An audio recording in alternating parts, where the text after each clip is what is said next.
রাধে রাধে। গোবিন্দের কাছে এক ভক্তের খোলা চিঠি। হে গোবিন্দ, মাতৃগর্ভে থাকার সময় তোমার সাথে আমার প্রায় দেখা হতো। তুমি সবসময় আমাকে দর্শন দিতে। আমি তোমায় বলেছিলাম, আমাকে কৃপা করে পৃথিবীতে পাঠাও।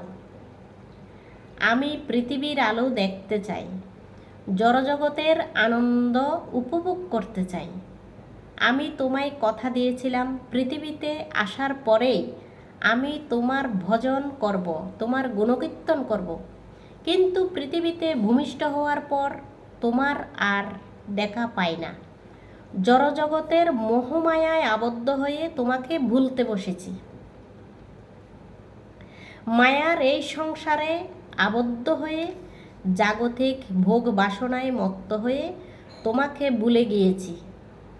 হে প্রাণ গোবিন্দ, এই পৃথিবীতে আসার পর আমি বুঝতে পেরেছি, এখানে কেউ কারো আপন নয়।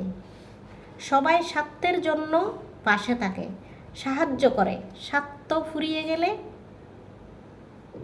কেটে পড়ে। এত অবহেলা পাচ্ছি যে মানসিকভাবেই ভেঙে পড়ছি।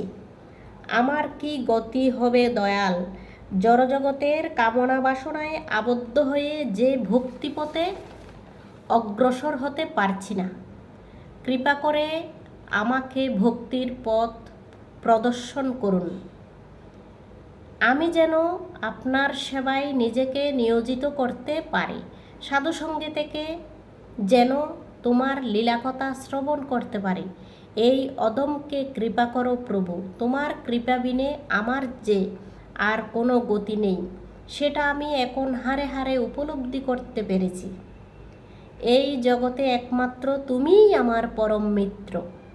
তুমি ছাড়া আমাকে উদ্ধার করতে কেউ পারবে না। তাই তোমার করুণা আমার ভীষণ প্রয়োজন। কৃপা করে এই অদমকে তোমার শ্রীচরণে ঠাঁই দাও দয়াল। তোমার শ্রীচরণই আমার একমাত্র শান্তির স্থান। তোমার শ্রীচরণ লাভেই আমার মুক্তি। হরে কৃষ্ণ কৃষ্ণ কৃষ্ণ হরে হরে, হরে রাম রাম রাম হরে হরে। রাধে রাধে।